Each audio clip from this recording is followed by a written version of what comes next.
Upheaval, Reckoning, Chapter 61, Onward. Hero of the Battle of Skymere Lake, they called him. Up there with Appleslice, Ashfrost, and Moonrage, they said. Vanguard Clash didn't feel too much like a hero. A day had passed since the events of Skymere Lake. While most of the Legion forces in the Heartland were still cleaning up, he and a select few had been allowed to take the Night Skimmer back to Canterlot, along with the royalty and bearers of the Elements of Harmony. Despite the best medical care, including healing spells cast by Princess Luna herself, Vanguard still felt as if his bones were made of splinters bound together with string. Walking hurt his legs, breathing hurt his ribs, and even a mere turn of his neck hurt. Now in Canterlot, with a room in the royal palace just for him, all the talk of hero soured in Vanguard's mouth. He didn't like this room. The mattresses were warm and soft, the sheets fresh and fragrant. He had fresh fruit slices on a silver platter nearby and pressed clothes, fit for any court attendee ready for him. A guest of Equestria would consider himself pampered at this. Except he wasn't a guest of Equestria. He was a legionnaire at its service. Despite the pain, he was going to walk out of this place, find Scarlet so that he could get his armor back, then report for duty. The clothes remained folded by his bedside, which was properly made long before the palace staff could get to his room. The silver platter was empty, more because he didn't want to waste fresh fruit than out of hunger. Upon opening the door, however, Vanguard instinctively took a step back. A blonde, orange-coated mare, one of the true heroes of Skymere Lake, was standing outside Vanguard's room. Applejack's jaw dropped when the door opened, while her front hoof was halfway towards knocking. Vanguard, Applejack said. What are you doing up? The princess said you should be resting for a few more days. Vanguard sized Applejack up, his eyes lingering on her own bandages. I'd say the same for you, he said. He looked around. No guards to keep an eye on the injured element of honesty. Security's getting lax. It ain't so bad for me, Applejack said. I got off the lightest out of every pony who went down the abyss. She stretched out her foreleg and grinned. See? Almost good as new. Got off the lightest or recovered the fastest? Vanguard asked. He tried to walk past her, but she pressed a hoof against his shoulder to keep him in place. Hold on there, partner, Applejack said. I heard all about your insane heroics against the cold steel construct. There's no way you're fit enough to get back to work. Why don't you walk with me then, Applejack? If I keel over, you could haul me back to bed and lecture me. I won't move an inch without your permission after that. Applejack paused for a second and eyed him closely. You really mean that? She asked. You'll do as I say? Of course, Vanguard said. You know that I mean what I say. Applejack grinned and trotted right next to Vanguard. Yeah, you do. So where are you going? Scarlet has my gear, Vanguard replied. He was already making his way for the royal palace's main doors. It was unlikely that Scarlet would have been allowed to loiter around this place. The local drinking holes would be his first targets. Outside, the wintry clouds had relented for the day, allowing the morning rays to warm the chilly city air. The streets were even busier now.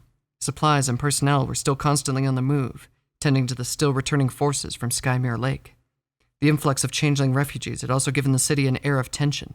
The changelings and their queen were given a small portion of the city to stay in until they could make the proper move back to their old territory. The Royal Guard had been tasked in making sure that they were kept both safe and accounted for. Despite the grimmer atmosphere that Canterlot had taken, Applejack's grin widened as she stretched her back. Land's sakes, she said. Back on the farm, I didn't think it was possible to miss the sun so badly, not even during the winter. The old kingdom was that bad, huh? Vanguard said. The grin lessened. Terrible, Applejack said softly. The abyss was even worse. They moved away from the busier streets, keeping to the narrow alleyways that were unfit for wagons. Here, with fewer ponies about, Applejack's mood seemed to grow even more somber. Vanguard paused and stared at her. Something you need to say? He asked. You came to my room, after all. Actually, Applejack stopped and pawed the ground. I wanted to tell you something. Vanguard didn't say anything, but he had no intention of moving. In this particular alleyway, there were no ponies around. Perhaps with some distance from the gravity of the palace and away from the prying eyes of other ponies, Applejack found it easier to speak her mind. Applejack scratched her head and took off her hat, pressing it against her chest. When we thought we were stuck in that collapsing abyss, the prince told us to make peace with this world. The cheery grin on Applejack's face had turned into a wan smile. I couldn't. I had just come back here. I still had a lot to say to my folks back home, and, well... She glanced at Vanguard and looked away, only to glance back at him from the corner of her eye. Well, I needed to say something to you. She laughed nervously. Funny, huh? That's twice I almost died now. Makes me think about making sure I say what I have to say. Applejack. Vanguard hesitated, wondering if anything would be accomplished if he tried to divert the topic, if he even should, or why he would want to. I love you. Though she could barely look at him when she was struggling to say it, once the words were out, Applejack stared at Vanguard intently. It was his turn to be unsure of himself. Who was he, and what had he done for these mares to be attracted to him? It wasn't right, as his instincts continued to remind him grimly. He would only be a liability to the elements of harmony, just one more pony to act as a weak point. He needed time to think things through, time to... His front legs were moving on their own again. This time, the moon was nowhere in sight. No, this wasn't about moon rage. It wasn't about the Wolven. He was a stallion, and he was staring into the intense green eyes of a very beautiful earth pony mare. Applejack's breath felt warm against his face, a soft contrast to the cool, crisp morning air, still carrying the mild aroma of freshly baked apple pie for breakfast.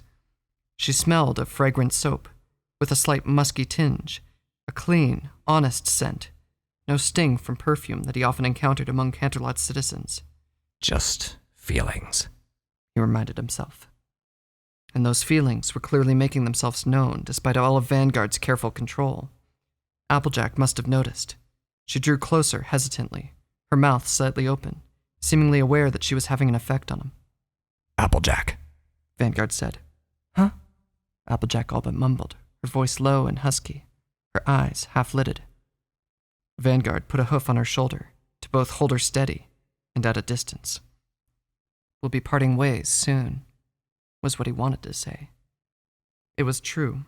As he lay there, recovering from his injuries and waiting for the royalty and the bearers of the elements of harmony to emerge from the old kingdom, he contended with a simple, crystal-clear fact. The bearers of the elements of harmony would always be the bearers of the elements of harmony. That was the only group they belonged to, which meant that Applejack and Twilight Sparkle's stay in Third Squad, short as it may be, was over. His stay with the elements of harmony was over. With the threat of Black Rose gone and the reunification running smoothly, he expected to be sent back to the north. When he got back there, he would rejoin the ranks of the rest of the Legion. To expect that he would continue to work with the elements of harmony was unreasonable and selfish. To complete his mission and ensure the smooth operation of the elements of harmony in the long run, that would be for the better. But that fact was easier to consider and accept when he was alone with his thoughts. His roles were clear and acceptable. Things got murky once feelings got involved. Think about your own happiness. He didn't need to see Applejack or Twilight Sparkle or any of the bearers of the elements of harmony ever again. But he wanted to. He had asked for time, but it wasn't time he needed, just this courage to reach out for his own happiness for once. His forelegs softened, and Applejack pressed just a bit closer. Her coat was warm against his, and the scent of her breath so close started to tickle his nose. What about Twilight? She had brushed against him, asked him about love, looked at him with that longing that made his heart ache and his legs shaky. Twilight, whom he held dearly and admired greatly. Twilight, who was bound for greatness. He was always worried for his newfound friends, worried about how they'd fit into the Legion, worried about where their paths to power would carry them.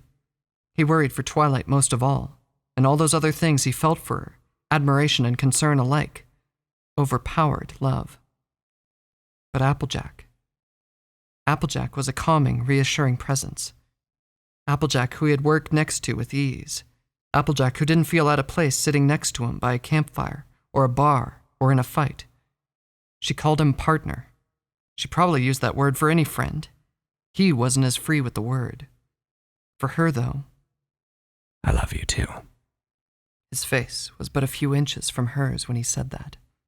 No other words slipped out of either of them, before their lips were too busy with other things besides words. Vanguard draped a foreleg around her and pulled her close and tight. For a while, Scarlet and reacquiring the Nightsteel full plate were forgotten.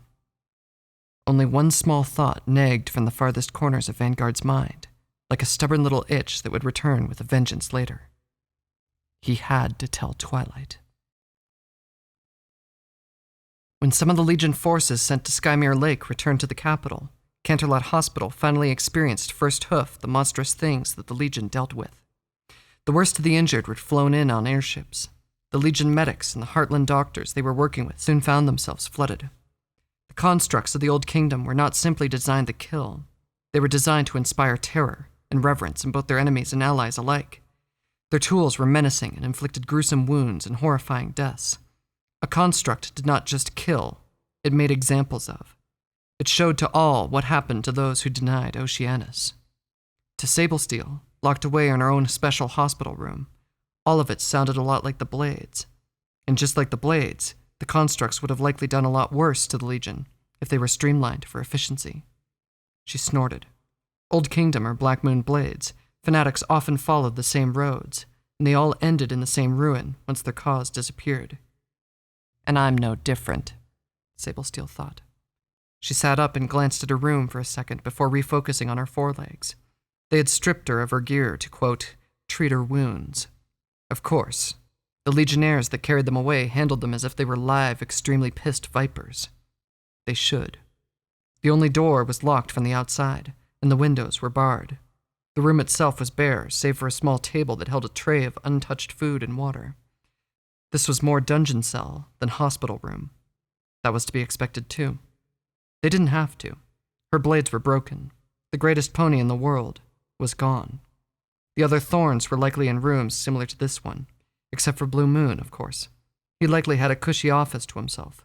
It wouldn't be long for the others.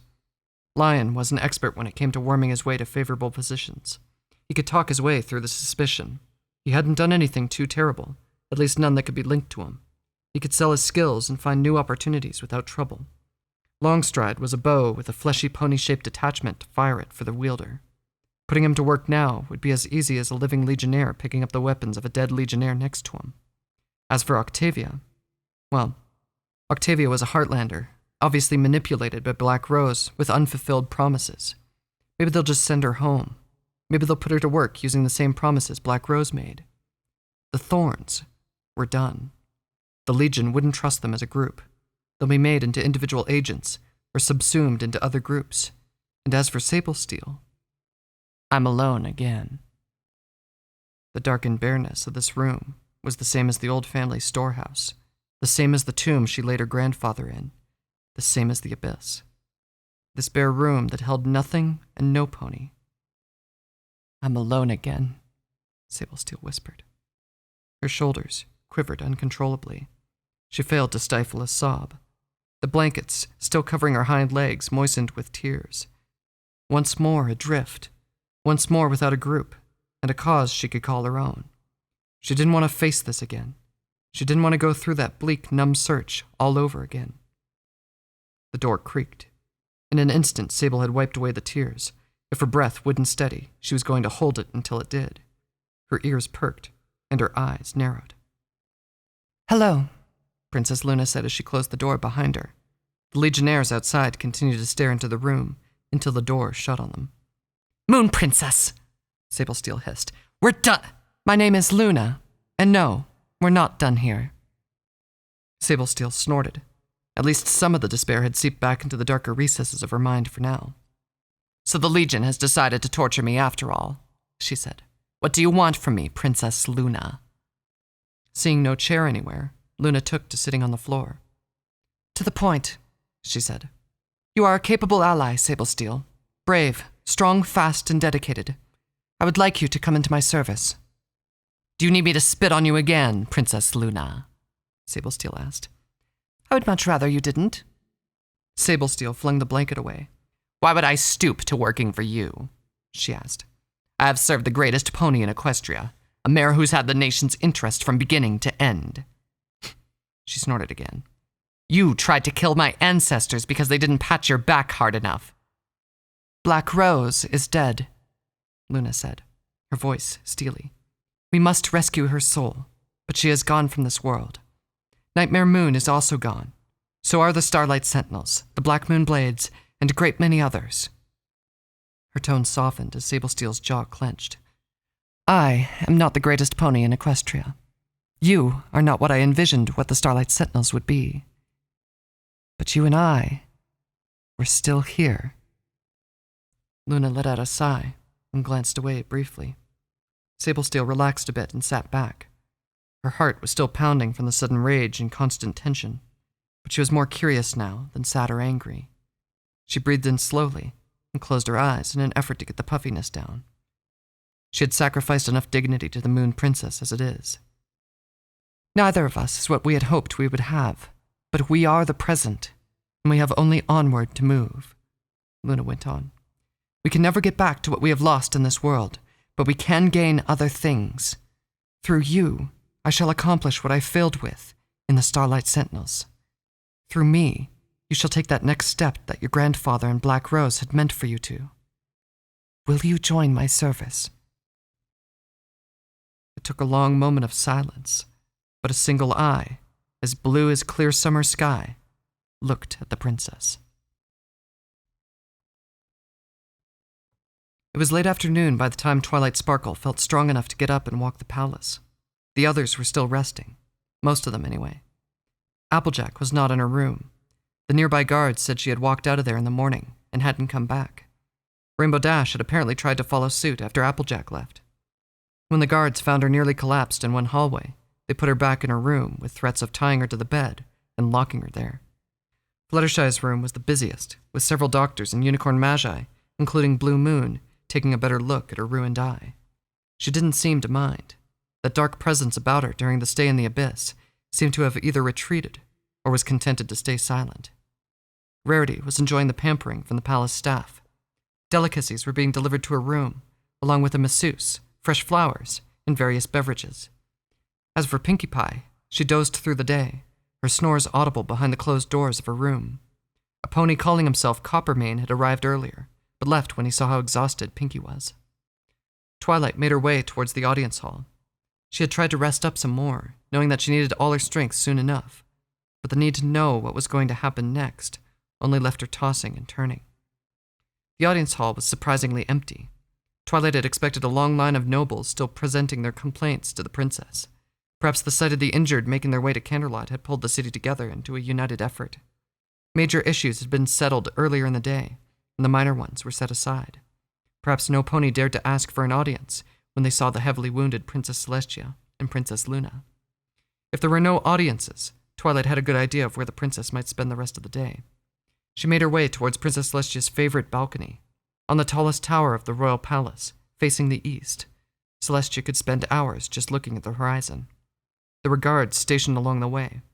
Any pony else would have been turned away sternly if they came through the halls and the long stairway. The guards simply gave Twilight a quick glance before letting her through. And Twilight was right. Princess Celestia sat by that balcony, her wings stretched to take in some of the late afternoon sun. She had no armor on anymore, not even her usual jewelry. That radiant spear that had saved them all at the last second was nowhere in sight. As soon as Twilight stepped into the balcony, Celestia turned towards her and smiled. Feeling better? Yes, Twilight replied. She looked over the bandages around Celestia. What about you? Celestia's tone saddened. These wounds are nothing. Small cuts for one privileged enough to sit by sidelines while others dove into the abyss. I haven't thanked and congratulated you yet, Twilight.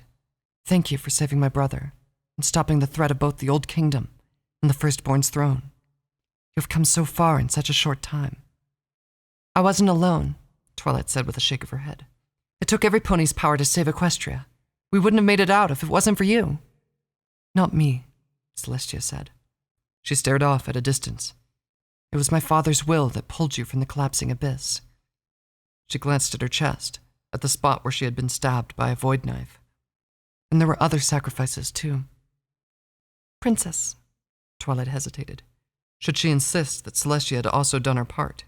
Or would that be too patronizing? Besides, she was here for something else besides deciding where the credit for saving Equestria went. Princess, Where do we go from here? She asked. What do we do now? Celestia's look hardened. Our path is clear, she said. The 8th rebellion has come to pass. The firstborn stirs in the depths, and my father emerges from the Silver Sanctum. The 2 thrones will eventually clash, and I will do everything in my power to save Equestria. Protect Equestria, Twilight nodded. That was a stupid question now that she looked back to it. But what will be our next move? She asked. The hard look softened, and Celestia's smile was back. Fortunately, that part has been provided. The king has summoned me and my siblings. Once we make the proper preparations, we shall depart for the eternal herd for a short while. Celestia looked briefly above her, straight into the sky. He summoned us a long time ago, and I disobeyed. Yet when I asked for his aid, he gave it. I would never be able to bear the shame if I refused his summons now. Twilight's eyes widened. You're leaving? She asked. But what if something happens here that needs your attention? What about Wolvengard, Ursinium, and Ophidus? What about the reunification? Wolvengard is in no position to suddenly attack us, Celestia said as she looked back to Twilight. The herd has also entered talks with their heavenly realms. We will not leave this world until we are assured that we can return with Equestria still intact. She surveyed the city below. I have a great deal of confidence, much more than what I had in the past, thanks to what you have shown me. I know Equestria will stand strong while we're away. Twilight smiled back. It was an odd feeling, like being tickled from the inside. She had never thought that she could ever teach her anything. Celestia's smile widened. But my siblings and I aren't the only ones going. The king has also requested for your presence, Twilight Sparkle. You shall make the trip with us. The pleasantly odd feeling fell along with Twilight's jaw. Wait, what? She stared at Celestia incredulously. I'm going to meet the king, as in the king of the eternal herd. His name is Sanctus Dominus, by the way, Celestia said. I'll have to find some time to instruct you with the proper greetings. He won't mind a mild breach of conduct, but the court will certainly be scandalized. But what will I say to him? Do I have to wear something? Am I supposed to do something for him? Twilight's breathing quickened. What if I end up convincing him to blow up Equestria anyway? Twilight. Celestia draped a wing over Twilight and held her close. You will do just fine, she said softly. You have always done just fine. Why am I the only one who's being summoned? Twilight asked. What about the rest of the bearers of the elements of harmony? Won't he want to meet them too? Celestia put a hoof to her chin. He asked for the element of magic specifically. I would still bring the others otherwise, but the wording has been specific. Only the element of magic. It only grows odder that Regalia Carnifex is not even mentioned. She frowned briefly. I'm sensing my mother's hoof in this. Is that bad? Truly, I do not know. Celestia's frown disappeared. But I'm not too worried. We will see this through. Twilight exhaled, finding comfort under her mentor's wings. She paused for a moment and looked up at the princess again. What about the others? What will they do while we're off to the eternal herd? You can tell, can't you? Celestia said. The element of magic lies at the center of the formation. You may not see specifics, but I think you already know that something is happening. I can sense it too. Each of them has an individual fate tugging at them, but the most present crisis is settled, and the most dangerous threat still at the horizon. Now will be the time to see to them. So we'll be parting ways. Twilight looked to the floor. Just when I thought we could have a breather and be together for a while. I'm sorry, Celestia said. The days have been strange lately. They will only grow stranger from here on in.